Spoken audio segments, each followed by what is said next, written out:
It is finally over. Francesca Gino's $25 million lawsuit against Harvard and Data Colada has been dismissed by a federal judge in Massachusetts. She lost. In my opinion, this is a fantastic result for science and scientific integrity. Had the result gone the other way, it would have set a very bad precedent going forward. So I'm glad it worked out how it did, and I'll talk more about that at the end of today's video. But given that this video is likely my last ever video on Francesca Gino, I thought I would recap the entire saga in chronological order at a high level, in case you've missed any of the developments that have happened so far. So let's start from the beginning, and then we'll talk about what this means for science at the end. Alright?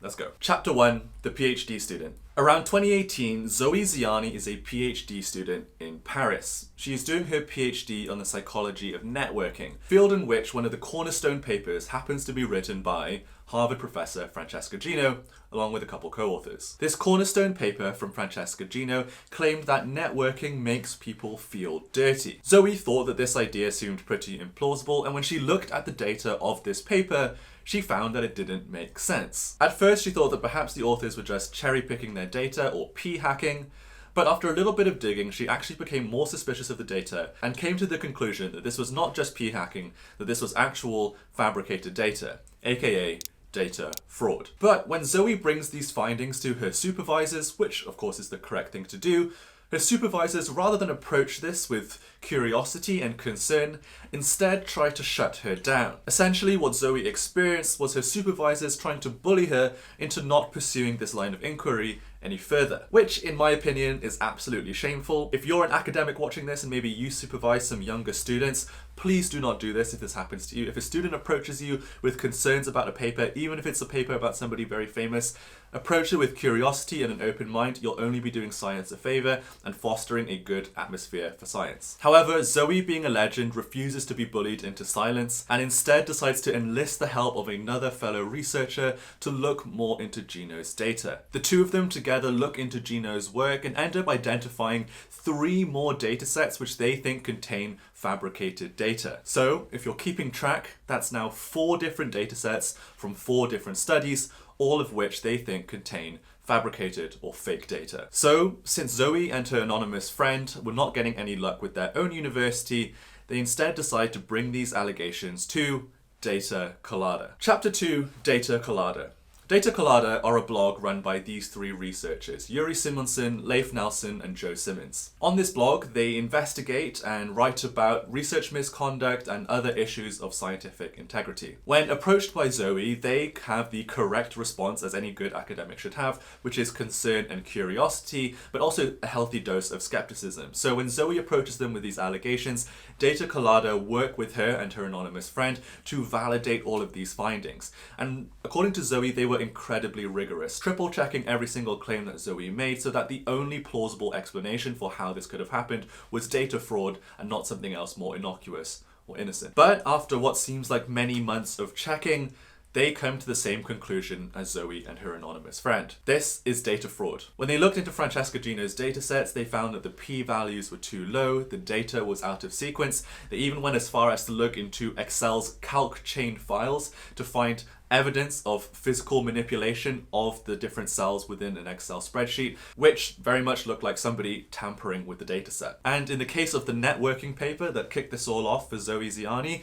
they actually found that the data was inconsistent with itself. The numerical data and the word data that Gino collected wasn't consistent with itself. I won't get into the details now, but essentially the data didn't make any sense. So all of this combined pointed to a very clear conclusion that Francesca Gino is very likely to have engaged in data fraud in all of these different papers. So in 2021, Data Colada approached Harvard Business School, Francesca Gino's employer, with their findings. Chapter 3, Harvard Business School.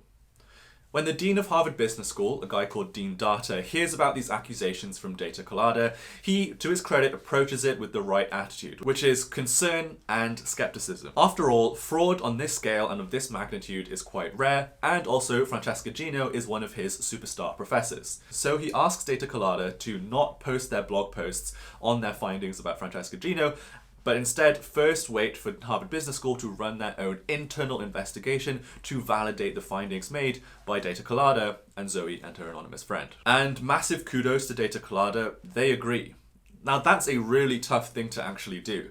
Imagine you're sitting on the scientific fraud case of the decade and you're asked to delay talking about it by an unknown amount of time and what ended up being many, many more months. That is actually a very difficult thing to do, and I think it speaks volumes for the integrity of Data Colada that the reason why they do what they do is not for fame or fortune, but is instead just for the good and betterment of science. So what follows is Harvard's internal investigation, which is very thorough. It includes taking Gino's laptop away from her by surprise, looking through her files, looking through her emails, her datasets, validating all of the tests that were done by Data Colada and Zoe and her friend, and also conducting many interviews with Francesca Gino and all the co-authors involved. All of this is an extremely lengthy process. Apparently it took 11 months to complete, and at the end of this 11-month investigation, the result was a 1,300-page report, which concluded that, indeed, Francesca Gino is guilty. Now, I should say that at this point in time, this report is a little bit of an enigma. No one has seen it except for Harvard people, not even Data Colada. But nevertheless, the dean of Harvard Business School, Dean Data, when he receives this report, says, "I have to accept the conclusion of the report," and decides to fire Francesca Gino, or technically put her on administrative leave without pay. Then, following this, Data Colada published their 4 blog posts, each one relating to a different study originally found by Zoe. And so hopefully you can see that by the time that Data released their 4 blog posts, these allegations have gone through multiple layers of checks by multiple groups of people across literally years of validation. And the conclusion to all of this testing and validation is that Gino is guilty. And that brings us to the fallout. Chapter 4, the fallout. These 4 blog posts by Data Colada go insanely viral. My own video covering the first 3 of these blog posts gets nearly 2 million views, which would be insane today, but at the time I only had 10,000 subscribers, and so it was absolutely bonkers for a small channel like me to get that kind of viewership on a video. But I am far from the most important person or most well-known outlet for talking about this case. Basically every other major news organization was also talking about this. From the New York Times, the New York Post, NPR, The Guardian, the list goes on and on. Everyone seemed to be captivated of this case of Francesca Gino, and the result, of course, of all of this publicity was that Gino's reputation was ruined. And well, Gino wasn't going to take this lying down, and so here came the lawsuit. Chapter 5, the lawsuit. After such widespread coverage of these findings, Francesca Gino decides to hire a top lawyer, a guy called Andrew Miltenberg, and decides to sue Harvard University, Dean Data, and the guys at Data Colada for defamation. Rather famously, this lawsuit was asking for $25 million in damages, which is an eye-watering amount of money and something very scary to have over your head. So my heart goes out to the guys at Data Colada who had to deal with the stress of being sued. A lot of people in the scientific community felt it was very unfair for Francesca Gino to go after Data Colada in this case, and so a GoFundMe is started to raise money for Data Colada to help them in this lawsuit, which is no doubt going to be extremely expensive. This GoFundMe raises a lot of money that way surpasses the goal in a short amount of time, and so the support from the public for Data Colada was very clear. Harvard and Data Colada file a motion to dismiss this lawsuit,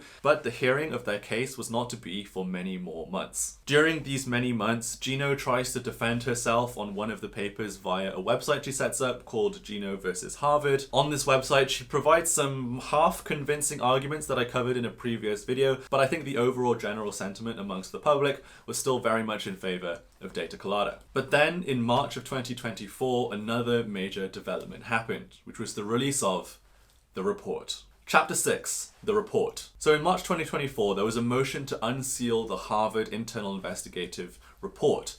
This was supported by major organizations including the New Yorker magazine, and when the report was unsealed, aka made public, everyone could read exactly what Harvard's internal investigation did, what the evidence was, and what Gino's defenses were during the entire process. And well, when you look at Gino's defenses in the report, they don't seem very strong. One of the most shocking revelations from the release of this report, which I covered in a previous video, was that Gino actually had accused one of her former co-authors of maliciously manipulating her dataset in order to get back at her in some way.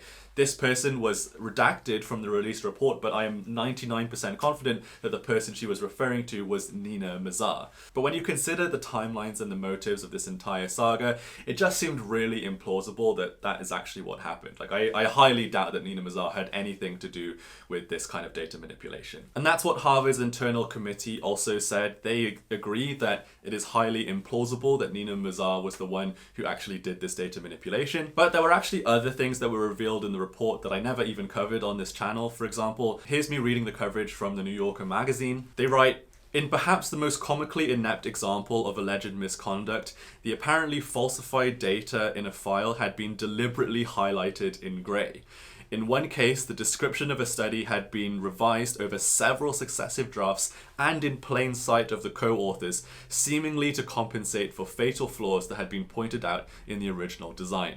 Gino's defense against this allegation is that the research team hadn't kept careful track of which version of the paper they were working on. In other words, that an entire group of elite business school academics was, when it came to basic project management, functionally incompetent." So the public release of this report basically sealed the deal on Gino's credibility. Everyone could see that the report was extremely thorough, 1,300 pages long, and everyone could also see that Gino's defenses to the allegations just seemed really implausible and unlikely. But just when you thought things couldn't get any worse for Gino, they did. Chapter 7. Plagiarism. A month after the report was made public, a postdoc from Montreal called Erin Ackland just randomly decided to look into Francesca Gino's work out of curiosity.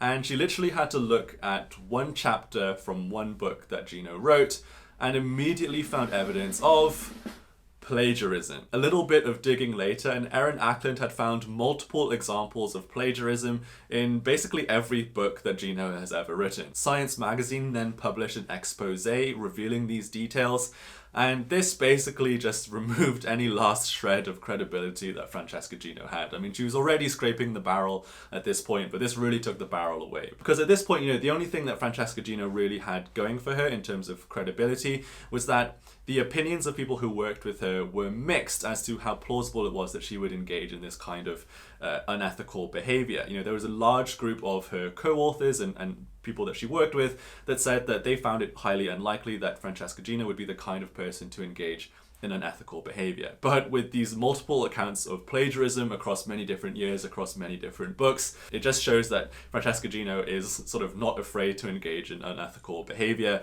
and this is clear evidence of that. Which then brings us to today, Chapter 8, the dismissal. So just over a week ago, before filming this video, Harvard and Data Colada's motion to dismiss Francesca Gino's $25 million lawsuit was successful, and it was done by a federal judge in Massachusetts, a guy called Judge Myung-Jun, which is a great result in my opinion. Like I said up front, Joe Simmons wrote a very nice tweet about it. Joe Simmons is one of the guys at Data Colada, and he wrote, "Gino's case against us has been dismissed. Scientists cannot effectively sue other scientists for exposing fraud/errors in their work. Those who work to correct the scientific record can sleep better tonight. Those who don't want to correct it, well, I don't care how they sleep." So great outcome in the end. The reason why this is such an important outcome is because if this case had gone the other way around, it would have set a very bad precedent in the industry. It would have set the precedent that if somebody wants to correct the scientific record and raise concerns of academic fraud, that they could then be sued into the ground by the people that they were accusing, which of course would only discourage this kind of very positive behavior that we see from people like Zoe Ziani and Data Colada and others. However, the good news is that because the case didn't go that way, and instead this case was dismissed relatively early in the process, it shows that these kinds of lawsuits from the accused are likely to not be taken very seriously. However, in many ways this is still only a partial victory, because in a lot of ways the lawsuit in itself was the punishment. Being sued for $25 million is of course very stressful, and the uncertainty of it is very stressful, and so the case getting dismissed is of course great for Data Colada, but is really the best outcome of what was just a terrible situation for science. So hopefully this is my last ever video on Francesca Gino. This case has obviously